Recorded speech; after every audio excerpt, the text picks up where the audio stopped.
Selamat datang di channel Pemuja Malam. Jangan lupa like, share, and subscribe ya. Terima kasih.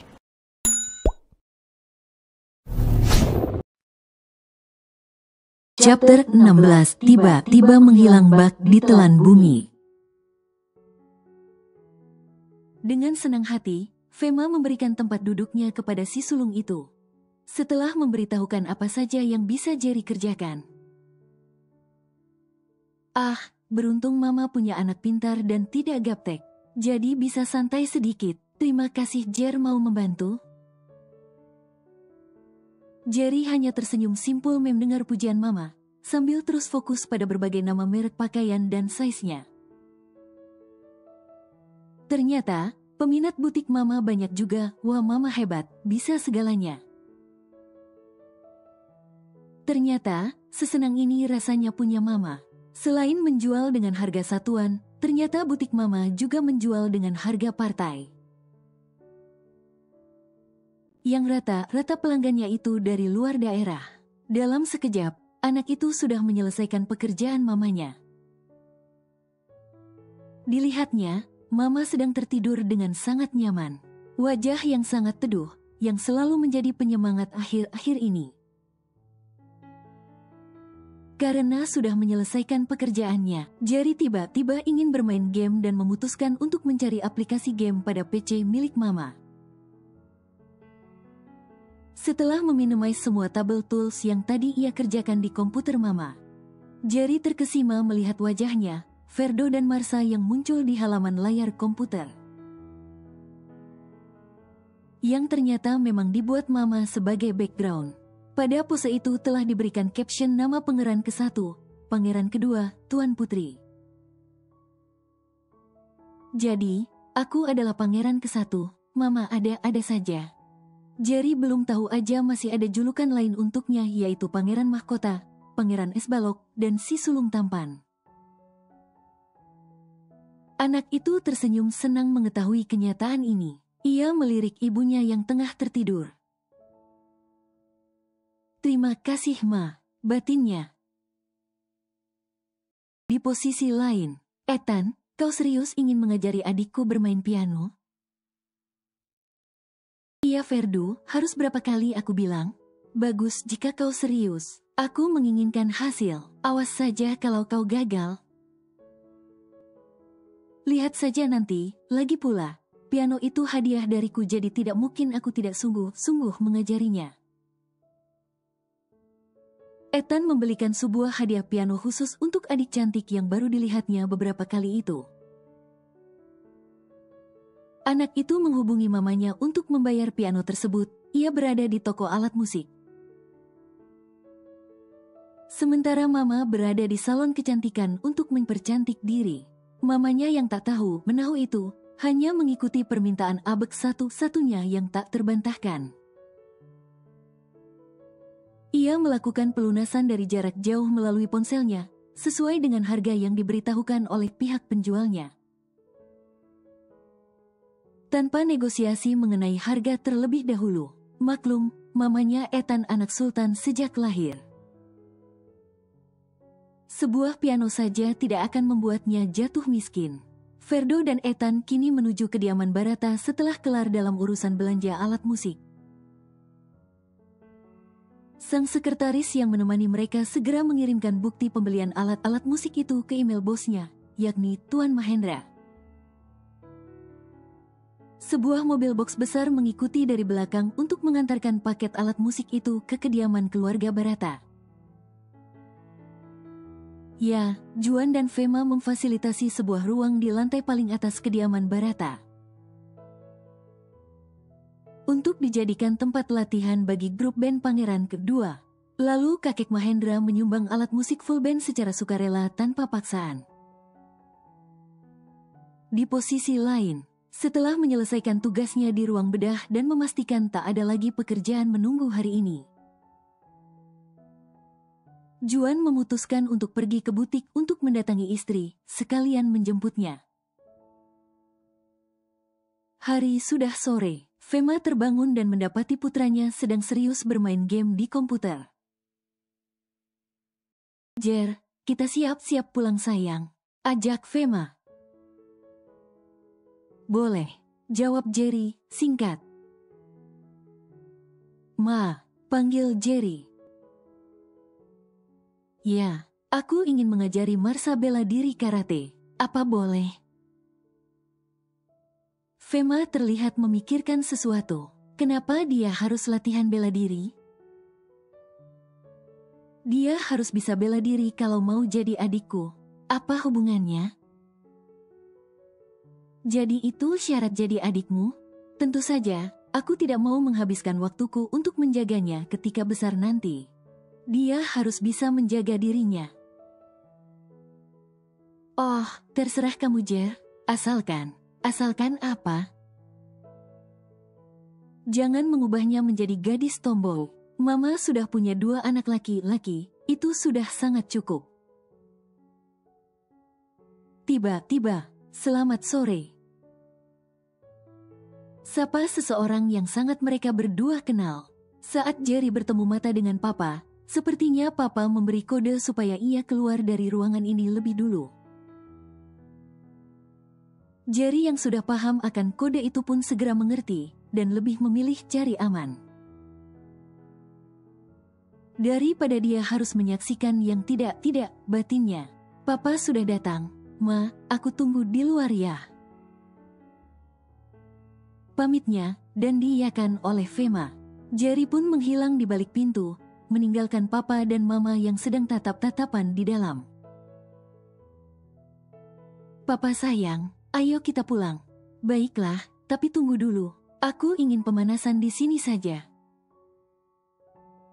Sayang, sabarlah, tunggu nanti malam. Sekarang, sebentar saja. Menahan tangan Fema. Papa sayang, pangeran mahkota dingin itu sudah menunggu di luar. Juan pasrah, tak bisa membantah kalau sudah pangeran jadi alasan. 2 tahun kemudian, suatu malam yang dingin. Marsha. Keluarga itu telah kehilangan Marsha. Ma, sabar Ma, Papa janji akan menemukan putri kita sayang. Wanita itu, Fema, tentu saja dialah yang merasa paling hancur di sini. Gadis yang baru saja duduk di kelas 5 sekolah dasar itu, tiba-tiba menghilang bak di telan bumi. Sudah 2 hari keluarga Barata bersama dengan pihak berwajib mencari keberadaannya. Semua orang andalan keluarga itu turut mencari dan menelusuri jejak Marsha, namun semua usaha sia-sia. Fema hanya bisa menangis dan menangis. Sampai pada akhirnya, wanita itu pun tumbang. Terpaksa ia dilarikan ke rumah sakit milik suaminya. Ferdo dan kakaknya, Jerry, segera berlari menyusul ibunya ke rumah sakit. Mama, yang kuat Mama. Ferdo menangis di akhir ucapannya. Kedua remaja yang sudah beranjak dewasa itu dengan setia menggenggam tangan Mama. Ma, maafkan aku tidak menjaga adikku dengan benar, Ma. Jerry menangis sejadi-jadinya di samping Mama. Hubungan Marsha dan kedua abangnya itu sudah berjalan dengan sangat normal. Meskipun ada saja ulah Marsha yang membuat abang kedua itu melayangkan protes. Akan tetapi itu bukanlah karena Ferdo marah atau tidak menyukai adiknya. Protes yang ia keluarkan hanyalah bentuk gemasnya pada adik perempuan cantik itu. Di tempat lain, Nagea. Gadis itu sedang duduk dengan tatapan kosong di atas tempat tidurnya. Maafkan kakak Marsha, kakak tidak menjagamu. Selama 2 tahun terakhir ini, Nagea dan Marsha berteman dengan sangat baik.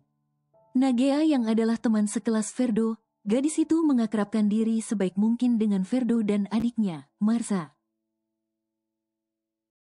Hal itu ia lakukan bukan tanpa alasan. Itu karena dia sedang mencari perhatian pangeran ke satu keluarga itu. Ya, Nagea menyukai Jerry sejak awal. Satu-satunya orang terakhir yang bersama dengan Marsha adalah Nagea. Seharusnya, gadis itulah saksi kunci dari menghilangnya Marsha. Marsha, kamu di mana? Lirih Nagea, 1 minggu kemudian. Di sekolah, kini Ferdo dan Jerry ada di SMA yang sama juga. Ferdo kelas 10, Jerry kelas 12. Nagea juga berada di kelas yang sama dengan Ferdo. Nagea. Panggil Ferdo. Iya, Fer. Kamu dipanggil kakak aku. Hah? Nagea terkejut. Untuk pertama kalinya, Jerry mengajak Nagea untuk bertemu. Tak ingin membuang waktu, Nagea segera pergi ke tempat di mana Jerry sedang menunggunya. Kira-kira ada apa dia memanggilku? Apa? Terserah, apapun itu. Dia minta untuk bertemu denganku dan itu membuatku sangat senang. Oh, pekik Nagea, karena tiba-tiba merasakan sakit di pergelangan tangannya. Seseorang menyeretnya dan memasuki gudang sekolah yang sedikit gelap karena kurangnya pencahayaan. Seseorang itu menghampas Nagea dengan kasar hingga membentur dinding. Di mana adikku? Pertanyaan itu keluar dari mulut seseorang itu. Kak, aku tidak tahu di mana Marsha. Jelas Nagea pelan. Rasanya sangat takut karena Jerry begitu kasar memperlakukan dia. Cari adikku sampai dapat. Kemana aku harus mencarinya? Kau yang telah membuat adikku hilang. Aku tidak pernah bermaksud begitu, Kak. Aku sudah menjelaskannya pada polisi. Urusanmu dengan polisi mungkin sudah selesai. Tapi, jangan harap kau bisa bebas begitu saja. Aku memerintahkanmu untuk mencari adikku. Dapatkan kembali adik perempuanku, kau mengerti? Jerry membentak. Air mata Nagea meluncur begitu saja karena bentakan Jerry. Gadis itu kembali memekik saat tangan Jerry mencengram rambut panjangnya. Ini sakit katamu, hah? Oh. Lagi-lagi tangan itu mengencangkan remasannya pada rambut Nagea. Adikku bisa saja lebih sakit dari ini di luar sana. Hah, dan itu gara-gara kau, gadis bodoh, egois.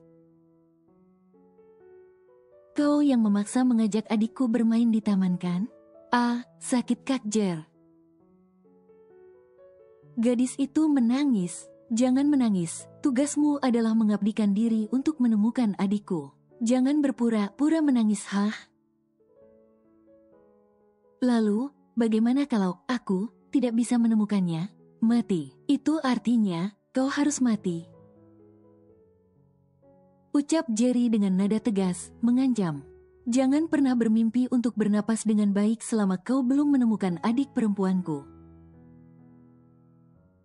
Tegasnya lagi, dengan tatapan membunuh. Sangat menakutkan bagi Nagea. Au! Pekik Nagea lagi, saat Jer melepaskan cengkraman kuatnya dan sengaja menghempas gadis itu. Jerry pun pergi dari sana, membawa kemarahannya pada Nagea. Kepergian Jerry membuat Nagea kembali terisak. Papa, Mama, dia menyakiti Gea. Adunya, dalam kesendirian. Saat ini juga, Nagea memutuskan untuk menghilangkan perasaannya pada Jerry.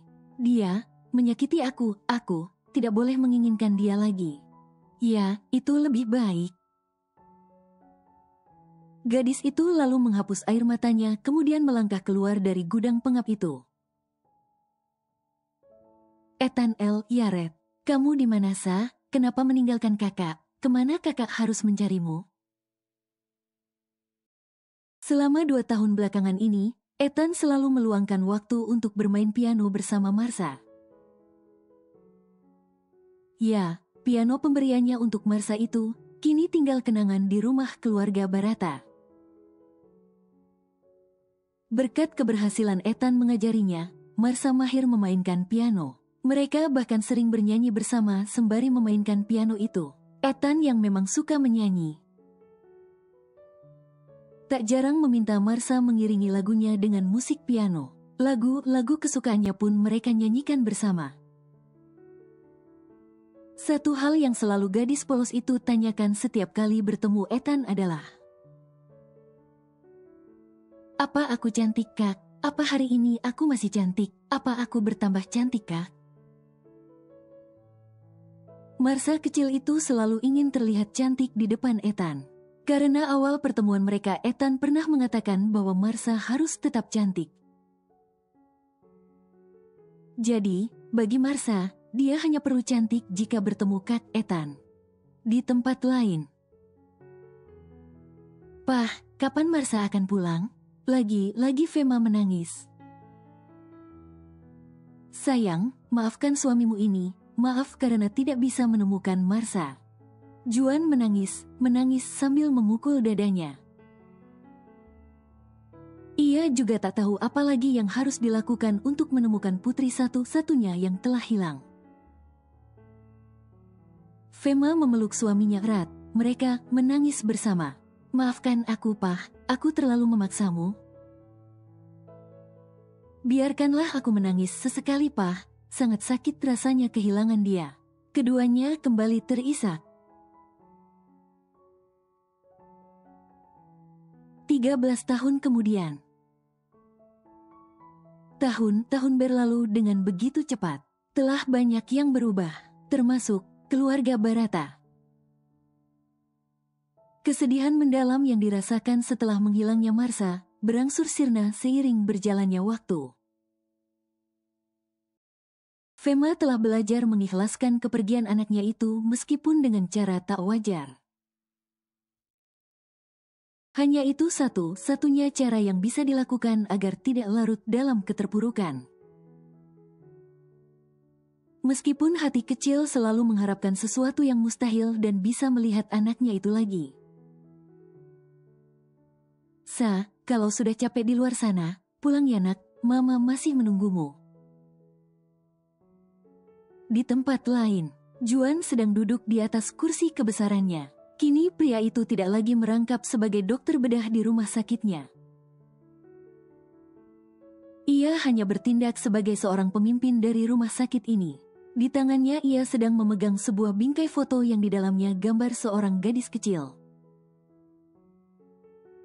Ditatapnya gambar gadis yang sedang tersenyum itu dan tanpa terasa air matanya lagi menetes. Kerap kali Papa Juan melihat ke arah pintu ruang kerjanya ingin melihat pintu itu terbuka. Dan menghadirkan Marsha kecil yang selalu mampir ke kantornya sepulang sekolah. Karena itulah yang dulu selalu terjadi. Walaupun status mereka hanya sebagai ayah dan putri sambung. Juan dan Marsha merasa bahwa hubungan mereka layaknya ayah dan anak kandung. "Sa, di mana kamu sayang? Dulu kamu janji ketika sudah besar akan menggantikan posisi Papa di kursi ini. Kamu bilang akan menjadi dokter seperti Papa, tapi kenapa Marsha tidak datang lagi main ke kantor Papa?" Ferdo Barata. Kini, remaja itu sudah menjelma menjadi seorang pria tampan yang telah dewasa tentunya. Saat ini, ia memasuki usia 27 tahun. Ia dan Kak Jerry sama-sama menjabat sebagai pemimpin pada bisnis perhotelan yang diwarisi oleh sang kakek yang kini sudah tua. Untuk kesekian kalinya dalam 13 tahun terakhir ini, Ferdo kembali memasuki kamar adik perempuannya yang entah di mana berada. "Sa, kapan kamu pulang? Kakak merindukanmu, pulanglah. Kakak tidak akan lagi mengomelimu seperti dulu." "Sa, apa kau makan dengan benar di luar sana?" Ferdo kembali menitikkan air mata. Jerry Barata. Pria itu kini berusia 29 tahun dan masih single. Ia tumbuh menjadi seseorang yang hidup dalam kekelaman. Apa banyak wanita yang menggilainya? Tentu saja. Dunia malam, pergaulan bebas dengan wanita-wanita yang berbeda. Demikianlah cara Jerry bersenang-senang. Tanpa diketahui oleh kedua orang tuanya, pria itu sangat pintar menyembunyikan kelakuan buruknya.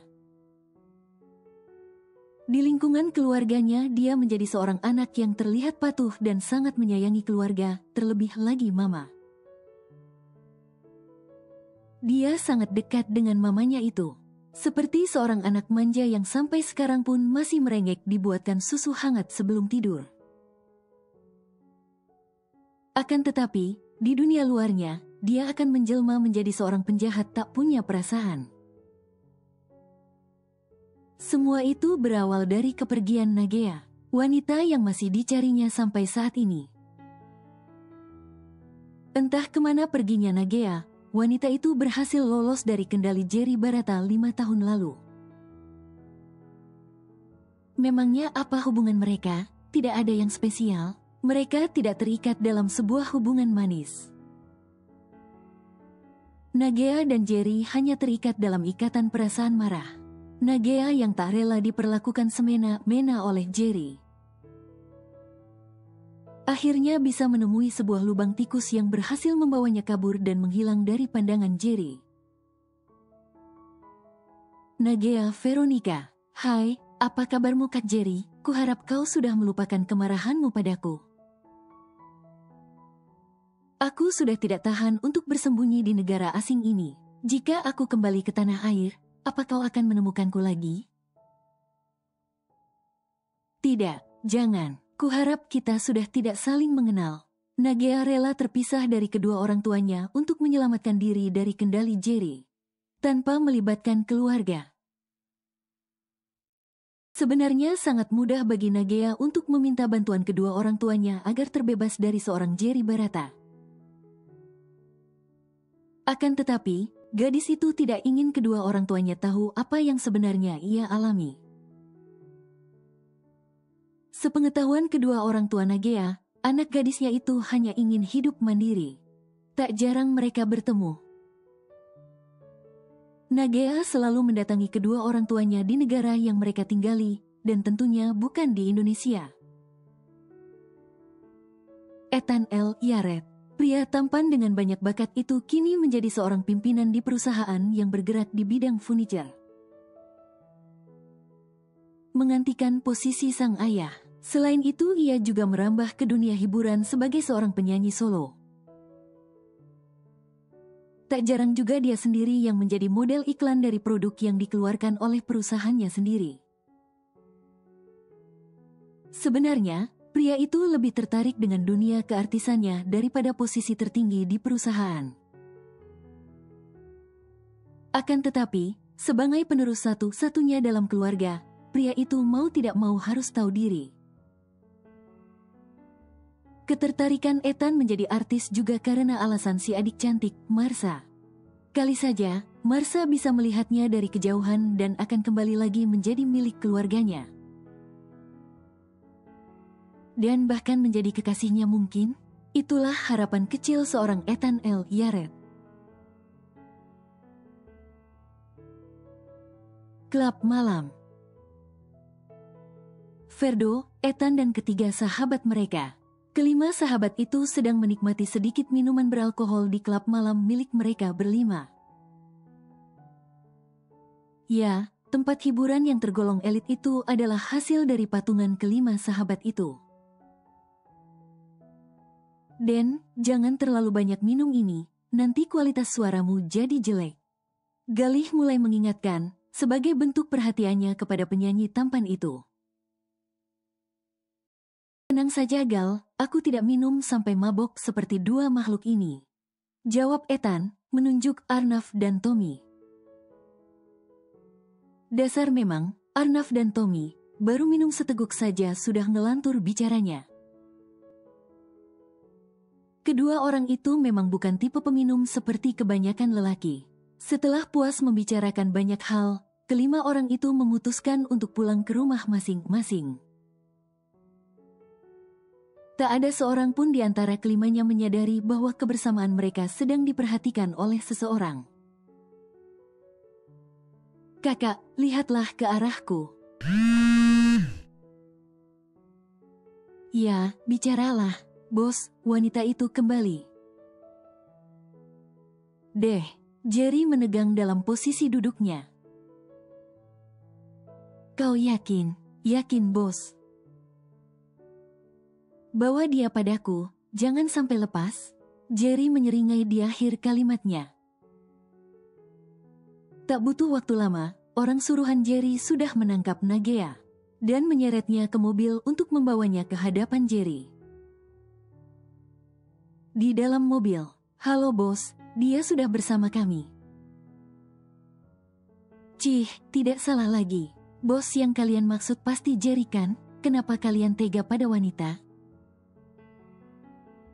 Kalian menangkapku seperti buronan. Aku bahkan baru turun dari pesawat.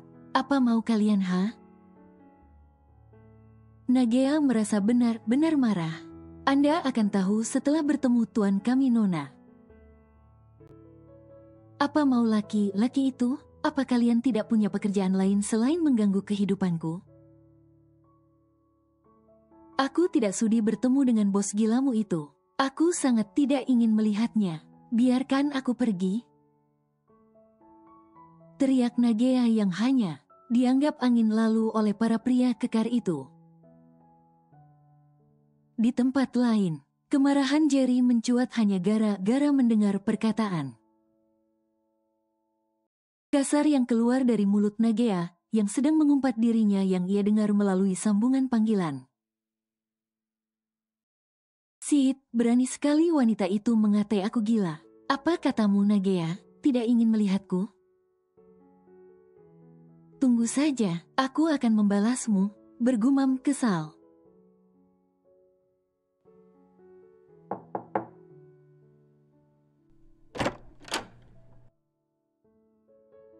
Seorang wanita jala masuk dan melangkah mendekati Jerry. Hai sayang, kau memanggilku? Sapa wanita seksi itu menggoda Jerry. Aku ada tugas kecil untukmu. Apa itu, Jer? Stop, jangan memanggilku dengan nama itu. Hanya keluargaku yang memanggilku dengan sebutan itu. Kau mengerti? Baiklah, sepertinya kau lebih suka dipanggil sayang. Katakan, apa tugasku? Bersambung.